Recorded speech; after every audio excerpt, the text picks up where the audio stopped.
नमस्कार मित्रांनो, मी श्याम सर आपल्या सगळ्यांचं पुन्हा एकदा आपल्या आवडत्या यूट्यूब चॅनलमध्ये मी सहर्ष स्वागत करतो। मित्रांनो, आज ज्या विषयावरती आपण चर्चा करणार आहोत तो विषय आपल्या आयुष्यामध्ये खूप महत्त्वाचा आहे आणि तो जो विषय आहे तो म्हणजे फायनान्स। या व्हिडिओमध्ये जी चर्चा आपण करणार आहोत ती फायनान्शियल फ्रीडम म्हणजे काय, फायनान्शियल फ्रीडम आपल्याला कशा पद्धतीने मिळू शकते या विषयावरती आज आपण चर्चा करणार आहोत। तर जास्त वेळ न घालवता आजचा व्हिडिओ सुरू करूयात। पण व्हिडिओ सुरू करण्यापूर्वी आपल्या सगळ्यांना विनंती आहे, जर हा व्हिडिओ जर आपल्याला आवडला तर व्हिडिओला लाईक करा, चॅनल सबस्क्राईब करा आणि हा जो व्हिडिओ आहे हा आपल्या मित्रांसोबत सुद्धा शेअर करायला विसरू नका, कारण त्यांना सुद्धा फायनान्शियल फ्रीडम म्हणजे काय आणि कशा पद्धतीने ते आपल्याला मिळू शकते या विषयाबद्दल त्यांना माहिती मिळेल। तर बघा, व्हिडिओ सुरू करूयात। जगप्रसिद्ध एक अर्थतज्ञ आहेत ज्यांना एक जगप्रसिद्ध लेखक म्हणून सुद्धा ओळखले जाते, रिच डॅड पुअर डॅड या पुस्तकाचे लेखक आहेत, ज्यांचं नाव आहे रॉबर्ट कियोसाकी। रॉबर्ट कियोसाकीच्या सिद्धांतावर आधारित आजचा हा व्हिडिओ आहे आणि या व्हिडिओच्या माध्यमातून आपण जाणून घेणार आहोत की आपल्याला कशा पद्धतीने फायनान्शियल फ्रीडम मिळू शकते। रॉबर्ट कियोसाकींनी 40 वर्ष संपूर्ण जगाचा अभ्यास केला आणि आपल्याला सांगितले की लोक जगामध्ये कशा पद्धतीने पैसा कमवतात। तर त्यांच्या अभ्यासानुसार, त्यांच्या रिसर्चनुसार त्यांना असं आढळून आलं की जगामध्ये फक्त 4च असे क्वाड्रंट आहेत ज्या क्वाड्रंटच्या माध्यमातून आपण लीगल पद्धतीने पैसा कमवतो किंवा जनरेट करतो। आणि ते जे 4 माध्यम आहेत ते रॉबर्ट कियोसाकी सरांनी सांगितले। त्यातला पहिला म्हणजे एम्प्लॉईज। मित्रांनो, एम्प्लॉईज म्हणजे असा वर्ग की जो गव्हर्नमेंट सेक्टरमध्ये किंवा प्रायव्हेट सेक्टरमध्ये आपल्याला दिसून येतो। शिपायापासून तर कलेक्टरपर्यंत जे लोक गव्हर्नमेंट सेक्टरमध्ये काम करतात त्या सगळ्यांना आपण एम्प्लॉईज म्हणणार, किंवा प्रायव्हेट सेक्टरमध्ये काम करणारे सगळे लोक यांना आपण म्हणतात एम्प्लॉईज। ही लोक जनरली काय करतात, आपला वेळ त्या सेक्टरसाठी देतात आणि त्या मोबदल्यामध्ये त्यांना सॅलरीच्या रूपात पैसा मिळतो। अशा सगळ्या लोकांना आपण म्हणतो एम्प्लॉईज।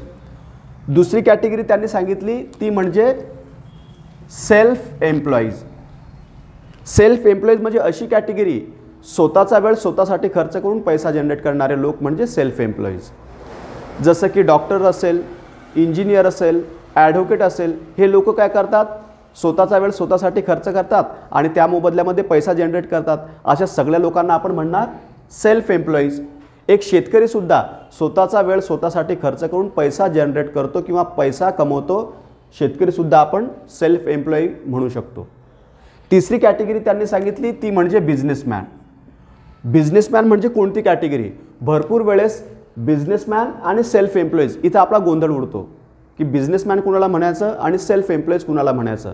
जनरली असं होते, एखादं कपड्याचं दुकान आपण पाहतो आणि आपण म्हणतो तो एक मोठा बिझनेसमॅन आहे, पण ॲक्च्युली तो व्यक्ती असतो सेल्फ एम्प्लॉई। मग बिझनेसमॅन म्हणजे कोण, तर बिझनेसमॅन म्हणजे असा व्यक्ती की त्या व्यक्तीसोबत एक सिस्टम असते, एक ऑर्गनायझेशन असते किंवा कमीत कमी 500 ते 1000 लोकांचं एक नेटवर्क त्या व्यक्तीसाठी काम करते। मित्रांनो, मी जेव्हा हा व्हिडिओ रेकॉर्ड करतो हा सॅमसंगच्या मोबाईलने, जेव्हा हा मोबाईल मी शोरूममध्ये खरेदी करण्यासाठी गेलो होतो किंवा आपण सुद्धा एखादा मोबाईल खरेदी करण्यासाठी जाता तर त्या कंपनीचा मालक किंवा त्या मोबाईल कंपनीचा मालक तिथं बसलेला असतो का, नाही।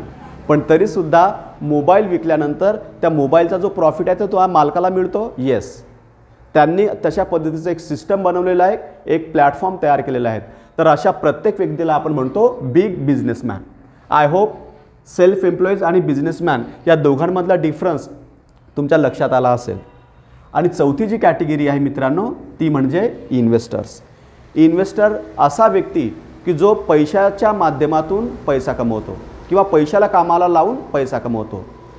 Real estate, fixed deposit, mutual fund, SIP, share market इथं व्यक्ती पैसा गुंतवतो, काही काळ ठेवतो आणि परत पैशाच्या माध्यमातून पैसा गुंतवतो। अशा प्रत्येक व्यक्तीला आपण म्हणणार इन्व्हेस्टर्स।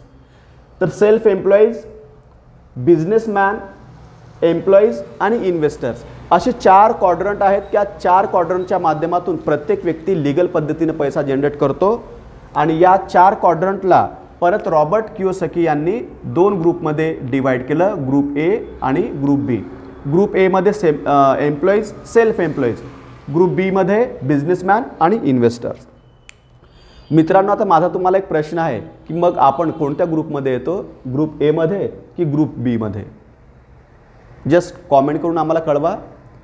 पण मित्रांनो, सर्वेनुसार असं लक्षात आलं की ग्रुप ए मध्ये आपणच नाही तर जगातील 90% लोकसंख्या आहे आणि उरलेली जी 10% लोकसंख्या आहे ती ग्रुप बी मध्ये. पण आता दुसरा माझा प्रश्न आहे, मग पैसा कोणत्या ग्रुपमध्ये जास्त असणार, ग्रुप ए की ग्रुप बी? आणि हे जे कटू सत्य आहे मित्रांनो, हे आपल्याला ॲक्सेप्ट करावं लागते. ग्रुप ए मध्ये 90% पॉप्युलेशन असूनसुद्धा या लोकांकडे जगातील 5% पैसा आहे आणि ग्रुप बी मध्ये फक्त 10% लोक आहेत, परंतु या लोकांकडे जगातील 95% पैसा. मग हा इतका मोठा डिफरन्स कसा? 90% लोकांकडे 5% पैसा आणि 10% लोकांकडे 95% पैसा, हा ह्यूज डिफरन्स कसा? कारण काम करण्याची, या दोनही कॅटेगरीतील लोकांची काम करण्याची जी पद्धत आहे ती वेगवेगळी आहे. आता ती पद्धत कशी ती आपण जाणून घेऊया. ए कॅटेगरीमधले जे लोक इन्कम जनरेट करतात त्या इन्कमला म्हटलं जाते active income. Active income in the sense ते इन्कम कमवण्यासाठी ए कॅटेगरीतील लोकांना फिजिकली तिथं प्रेझेंट राहावं लागते. कलेक्टर जरी असेल तरी ऑफिसमध्ये जावं लागेल, शिक्षक असेल तरी ऑफिसमध्ये जावं लागेल, एखादा क्लर्क असेल तरी त्याला ऑफिसमध्ये जावं लागेल. म्हणजे ॲक्टिव्ह इन्कम त्यांचं असते, त्यांना तिथं फिजिकली हजर राहावं लागते. आणि बी कॅटेगरीमधले जे लोक आहेत जे इन्कम जनरेट करतात त्या इन्कमला म्हटलं जाते पॅसिव्ह इन्कम. मित्रांनो, पॅसिव्ह इन्कम म्हणजे कोणतं?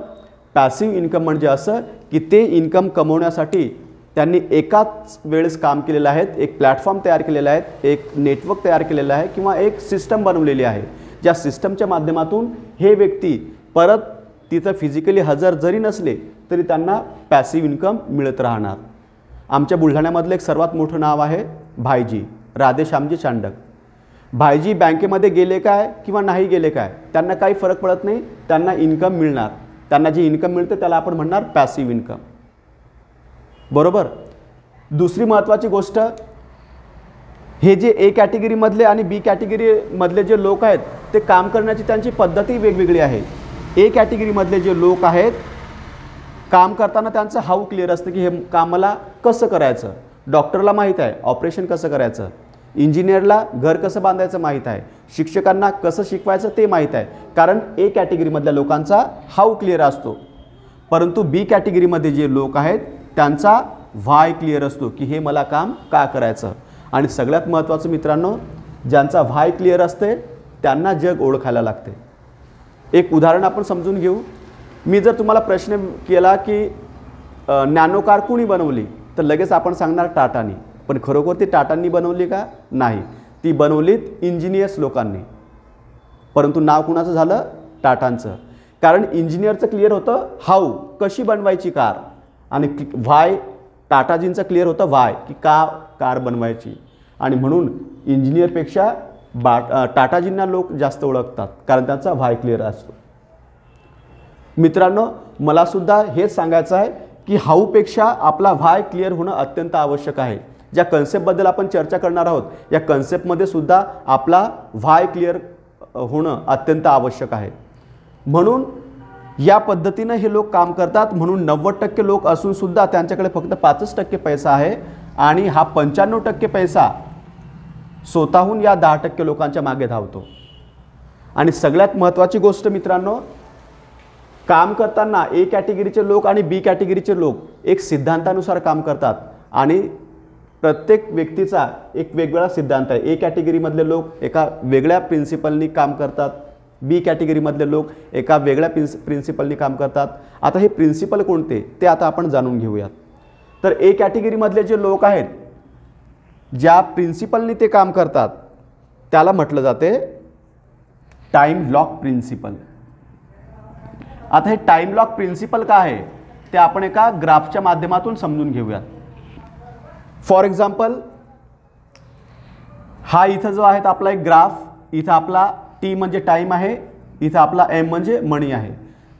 तर एखादा व्यक्ती किंवा एखादा एम्प्लॉईज 8 घंटे काम करतो आणि त्याला ए एवढं इन्कम मिळते किंवा ए एवढी सॅलरी मिळते. आता हे ए यासाठी आपण कन्सिडर करतो की इथं प्रत्येकाची सॅलरी वेगवेगळी आहे. परंतु या व्यक्तीला जर असं वाटलं की नाही माझी ही सॅलरी खूप कमी आहे, मला माझा पगार वाढला पाहिजे, माझं इन्कम वाढलं पाहिजे, तर त्याला काय करावं लागणार? नक्की त्या व्यक्तीला जास्त वेळ काम करावं लागणार. म्हणजे जर हा व्यक्ती आता जर 16 तास काम करणार तर याला 2A म्हणजे डबल इन्कम मिळणार. परंतु त्याला अजून वाटलं की नाही माझी जे इन्कम आहे किंवा माझा जो पैसा आहे तो खूप कमी आहे, मला आणखी इन्कम वाढवायचं. हा व्यक्ती मग परत काय करणार? 24 तास काम करणार, तेव्हा याला तिप्पट इन्कम मिळणार. परंतु याला परत असं वाटलं की नाही महागाई वाढली, गरजा वाढल्या है ना, तर मला माझं इन्कम वाढवायचं, तर मग याच्याकडे दुसरा ऑप्शन आहे का? कारण आता इथं तर लॉक लागला आपल्या वेळेला, 24 तासच वेळ असतो प्रत्येकाकडे. मग कुठंतरी या सिद्धांताला लॉक लागला.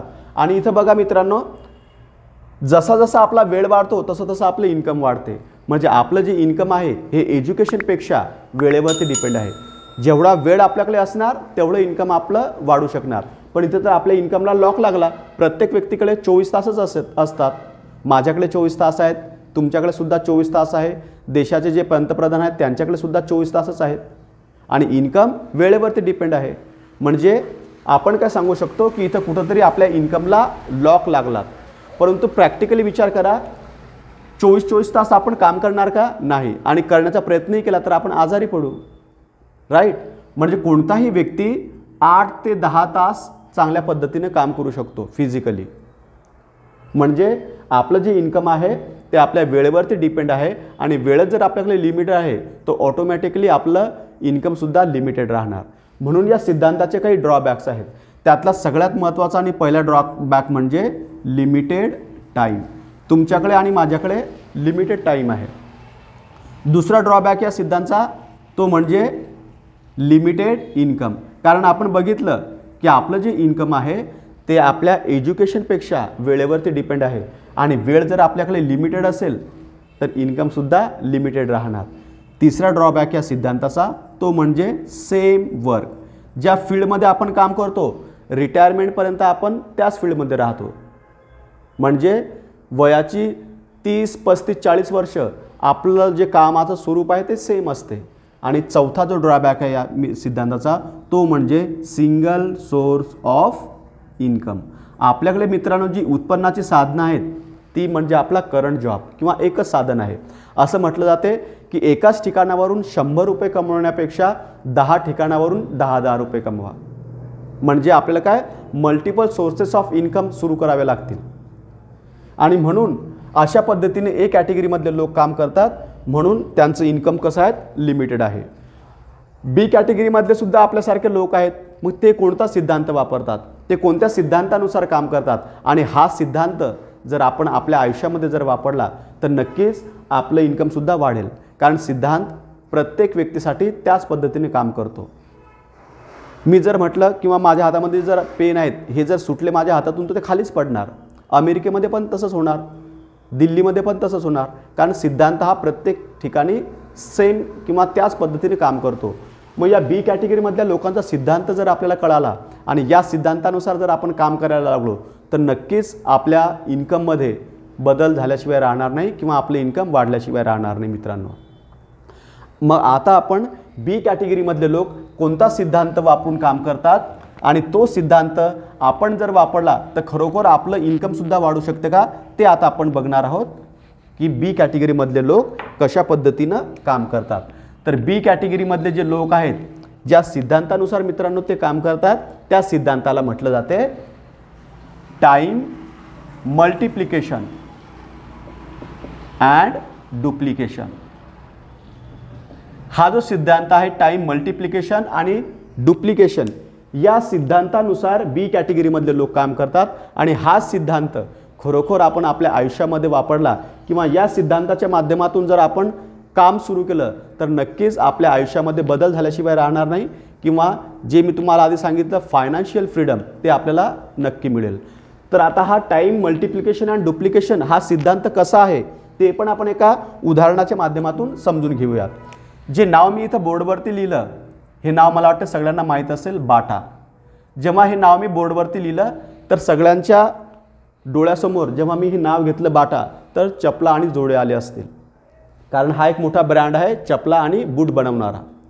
बाटाजींनी काय केलं 1957मध्ये कोलकात्याला आपलं एक फॅक्टरी आउटलेट सुरू केलं आणि लोकांना चांगली सर्व्हिस दिली. आणि तेव्हाच त्यांनी डिसाईड केलं होतं की मला सिंगल टायर फ्रँचायझी या कन्सेप्टनुसार भारतातल्या प्रत्येक शहरामध्ये मला माझे फॅक्टरी आउटलेट सुरू करायचे. ही कन्सेप्ट त्यांच्या डोक्यामध्ये कशी आली तर त्याबद्दल आपण समजून घेऊया. कारण बाटाजींनी परत एक दुसरं दुकान कोलकात्यामध्येच दुसऱ्या ठिकाणी सुरू केलं होतं. बाटाजी या ठिकाणी बसायचे आणि दुसऱ्या दुकानावरती त्यांनी एक मॅनेजर ठेवला होता पगारी. पण असं लक्षात आलं की बाटाजींचा जो दिवसभराचा टर्नओव्हर आहे तो मॅनेजरपेक्षा जास्त यायचा आणि या दुसऱ्या शॉपवरून कमी यायचा. बाटाजींना याचं उत्तर मिळालं नाही. मग त्यांनी काय केलं, इथं आधी बाटाजी बसायचे तर इथं मॅनेजर ठेवला आणि बाटाजी आता दुसऱ्या शॉपवर बसायला लागले. पण सेम झालं, ज्या ठिकाणी बाटाजी बसत तिथला टर्नओव्हर जास्त राहत होता आणि जिथं मॅनेजर होता तिथला टर्नओव्हर कमी राहत होता. मग बाटाजींनाही लक्षात आलं की मॅनेजर पगार जेवढा मिळतो तेवढंच काम करतो आणि मी जे काम करतो किंवा बाटाजी जे काम करतात ते मालक म्हणून. मग त्यांना क्लिक झालं आणि त्यांनी प्रत्येक ठिकाणी मग आपले फॅक्टरी आउटलेट्स ओपन केलेत. नागपूर असेल, मुंबई असेल, हैदराबाद असेल, चेन्नई असेल, कोलकाता असेल किंवा इथं भारतातल्या ज्या प्रत्येक मेट्रो सिटीज आहेत तिथं त्यांनी आपले फॅक्टरी आउटलेट सुरू केलेत. आणि हे जे सगळे लोक आहेत या लोकांसोबत त्यांनी आपल्या बिझनेसची पार्टनरशिप केलीत. आणि जनरली मित्रांनो पार्टनरशिप आपण कशी करतो, एक रेशो ठरलेला आहे 50-50 किंवा 60-40. परंतु बाटाजींनी जी पार्टनरशिप केली ती केलीत 96/4. म्हणजे जो काही प्रॉफिट होईल दुकानामध्ये तो 96% प्रॉफिट हे लोक घेतील आणि बाटाजी फक्त त्यांच्या नावाचे 4% घेतील. मग या कन्सेप्टनुसार काय झालं, हे सगळा वर्ग हा मालकासारखं काम करायला लागला. आपण मालक आहोत आणि जेव्हा मालकासारखं काम होते तर नक्की तो बिझनेस वाढायला सुरुवात होते. आणि मग काय झालं, एक सर्वे करण्यात आला the economics times of India 2000 साली. आणि या सर्वेत असं निदर्शनास आलं की बाटाजींची 2000 वर्षामध्ये संपूर्ण देशभरात 10,000 फॅक्टरी आउटलेट्स तयार झालेले होते. आता बघा मित्रांनो, 10,000 फॅक्टरी आउटलेट्स, एक फॅक्टरी आउटलेट 10 तास सुरू राहते. तर बाटाजींसाठी एका दिवसाचं जे काम होते ते होते 1,00,000 तास. बघा, आपल्याकडे लिमिटेड टाईम होता 8-10 तास, परंतु बाटाजींचं आता एका दिवसाचं काम किती व्हायला लागलं, 1,00,000 तास. हे जे 10,000 शॉप्स आहेत या 10,000 शॉप्समधून 4% प्रमाणे कमीत कमी आपण 100 रुपये जरी पकडले, जास्त मिळतात पण आपण 100 रुपये जरी पकडले तर बाटाजींना एका दिवसाला मिळतात 10,00,000 रुपये पर डे. कसं इन्कम आहे मित्रांनो हे, पर डे 10,00,000. चांगलं इन्कम आहे. बाटाजींनी यासाठी काय केलं, मग फक्त आपला वेळ वाढवला आणि कामाचं डुप्लिकेशन केलं. आता हे जे 10,000 शॉप्स आहेत यापैकी 200-500-1000 शॉप बंद जरी पडले तरी बाटाजींच्या इन्कममध्ये काही फरक पडत नाही. कारण याला म्हटलं जाते मल्टिपल सोर्सेस ऑफ इन्कम. आता इथं नोकरी करणारा किंवा जॉब करणारा व्यक्ती आपण कन्सिडर करू. आपण बघूयात, एखादा व्यक्ती 20व्या वर्षी नोकरी करायला लागला किंवा जॉबवरती लागला आणि जनरली तो 60व्या वर्षी रिटायर्ड होतो. 20व्या वर्षी आता कोणी नोकरीला लागतच नाहीत, पण आपण गृहीत धरू. म्हणजे हा व्यक्तीने काय केलं, त्याच्या संपूर्ण आयुष्यात 40 वर्ष काम केलं, 8 घंट्याप्रमाणे काम करतो. वर्षाचे दिवस 365 आहेत, परंतु संडेज वगळले किंवा ज्या काही हॉलिडेज असतील ते जर आपण काढून टाकले तर 300 दिवससुद्धा कोणी काम करत नाही. पण आपण 300 दिवस जरी म्हटलं तरी नोकरी किंवा जॉब करणारा व्यक्ती त्याच्या संपूर्ण आयुष्यात 96,000 तास म्हणजे 96,000 आवर्स एवढंच काम करतो, जे की बाटाजी एकाच दिवसात 1,00,000 तास काम करतात. म्हणून नोकरी करणारा व्यक्ती त्याच्या संपूर्ण आयुष्याची कमाई बाटाजी एकाच दिवसात घेऊन जातात. तर हे आपण इथं लक्षात घेतलं पाहिजे मित्रांनो. मग आता मला सांगा की बाटाजीसारखा जर सेटअप आपल्याला आता उभा करायचा असेल तर खूप पैसा लागणार, करोडो रुपये लागतील. किंवा आपल्याला इन्व्हेस्टरसुद्धा बनायचं असेल तरीसुद्धा करोडो पैसा लागणार. कारण आपण 100, 200, 500 रुपये इन्व्हेस्ट करू शकणार नाही, कारण त्याचा रिटर्न्स आपल्याला एवढा मिळणार नाहीत. मग जर आपल्याला ए ग्रुपमधून बी ग्रुपमध्ये जायचं असेल तर आपल्याला बिझनेसमॅन किंवा इन्व्हेस्टरच बनावं लागेल. आणि हे दोनही बनण्यासाठी आपल्याकडे आधीच पैसा भरपूर पाहिजे. पण मित्रांनो, काही असे प्लॅटफॉर्म्स आहेत किंवा काही अशा अपॉर्च्युनिटीज आहेत की ज्या अपॉर्च्युनिटीजच्या माध्यमातून आपल्याला झिरो इन्व्हेस्टमेंट किंवा कुठल्याही प्रकारची इन्व्हेस्टमेंट न करता आपण ए ग्रुपमधून बी ग्रुपमध्ये जाऊ शकतो। आणि जर आपण ए ग्रुपमधून बी ग्रुपमध्ये गेलो तर नक्की आपल्या आयुष्यामध्ये बदल होईल। तर ह्या कोणत्या अपॉर्च्युनिटीज आहेत त्या अपॉर्च्युनिटीजबद्दल आपण नेक्स्ट व्हिडिओमध्ये चर्चा करूया। तर मला वाटते हा व्हिडिओ आपल्याला बरंच काही देऊन गेला असेल। तर खरोखर हा व्हिडिओ मित्रांनो तुम्हाला आवडला असेल तर व्हिडिओला लाईक करा, चॅनल सबस्क्राईब करा आणि जे गरजू व्यक्ती आहेत किंवा ज्यांना या कन्सेप्टबद्दल किंवा फायनान्शियल फ्रीडमबद्दल जाणून घ्यायचं असेल अशा प्रत्येक व्यक्तीला हा व्हिडिओ शेअर करा। कारण हा व्हिडिओ जर आपण शेअर केलात तर नक्कीच प्रत्येक व्यक्तीच्या आयुष्यामध्ये काहीतरी बदल झाल्याशिवाय राहणार नाही आणि त्यांचं आयुष्य बदलल्याशिवाय राहणार नाही। तर या व्हिडिओची जी पुढील माहिती आहे किंवा कोणत्या अशा अपॉर्च्युनिटीज आहेत की ज्या आपल्याला मिळू शकतात आणि ज्या अपॉर्च्युनिटीच्या माध्यमातून आपल्याला ए ग्रुपमधून बी ग्रुपमध्ये जाता येईल, ही आपल्याला एक अपॉर्च्युनिटी आपण नवीन व्हिडिओमध्ये बघूयात। तोपर्यंत आपण इथे थांबूयात। थँक्यू।